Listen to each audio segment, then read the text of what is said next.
చాలా మంది drone signal loss అయితే ఏం చేయాలి అండ్ డ్రోన్ సిగ్నల్ లాస్ అయిన తర్వాత మన దగ్గరికి ఎలా తీసుకొచ్చుకోవాలి అని చెప్పి అడుగుతున్నారు.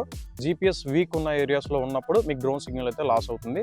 సో అలాంటి ఏరియాస్లో ఉన్నప్పుడు కొంచెం చూసి జాగ్రత్తగా ఫ్లై చేయండి. డ్రోన్ని ఫ్లై చేయడానికి ముందు మనం డీజే ఫ్లై యాప్లో కొన్ని సెట్టింగ్స్ అయితే చేసుకోవాలి. ఆ సెట్టింగ్స్ చేసుకుంటే డ్రోన్ మన దగ్గరికి వచ్చే ఛాన్స్ అయితే ఉంటుంది. మీకు ఇక్కడ స్క్రీన్ మీద అయితే చూపిస్తున్నాను. మీరు డీజే ఫ్లై యాప్ ఓపెన్ చేసిన తర్వాత మీకు 3 డాట్స్ కనబడుతున్నాయి కదా. సో 3 డాట్స్ మీద క్లిక్ చేసి సేఫ్టీలో స్క్రోల్ చేసి కిందకి వెళ్ళిన తర్వాత అడ్వాన్స్డ్ సేఫ్టీ సెట్టింగ్స్ కనబడుతుంది. చూడండి, సిగ్నల్ లాస్ దగ్గర ఆర్టీహెచ్, డిసెంట్, హవర్ మీకు 3 ఆప్షన్స్ కనబడుతున్నాయి కదా. వీటిని మనం సెలెక్ట్ చేసుకొని ఉంచుకోవాలి. మోస్ట్లీ ఆర్టీహెచ్ సెలెక్ట్ చేసి ఉంచాలి. మీరు డ్రోన్ని ఫ్లై చేసిన తర్వాత సిగ్నల్ లాస్ అయింది అనుకుందాం. సో అప్పుడు మీరు ఆర్టీహెచ్ ఆప్షన్ని సెలెక్ట్ చేసుకొని ఉంచుకుంటే మీ హోమ్ పాయింట్ ఎక్కడైతే అప్డేట్ అవుతుందో అక్కడికి ఆటోమేటిక్గా సిగ్నల్ లాస్ అయిన తర్వాత ఆర్టీహెచ్ రిటర్న్ టు హోమ్ అయితే డ్రోన్ వచ్చేస్తుంది. డిసెండ్ అంటే మీరు ఎక్కడైతే సిగ్నల్ లాస్ అయిందో డ్రోన్ అదే ప్లేస్లో అక్కడ ల్యాండ్ అయిపోతుంది కిందకి. హవర్ అంటే ఏంటంటే డ్రోన్ ఎక్కడైతే సిగ్నల్ కట్ అయిందో అక్కడ అది హవర్ అలా ఫ్లై అవుతూ ఉండిపోతుంది అనమాట.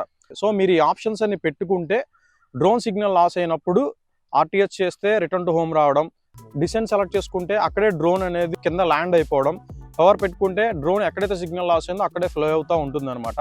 సో సిగ్నల్ లాస్ అయినప్పుడు మోస్ట్లీ ఇట్లా జరుగుతుంది.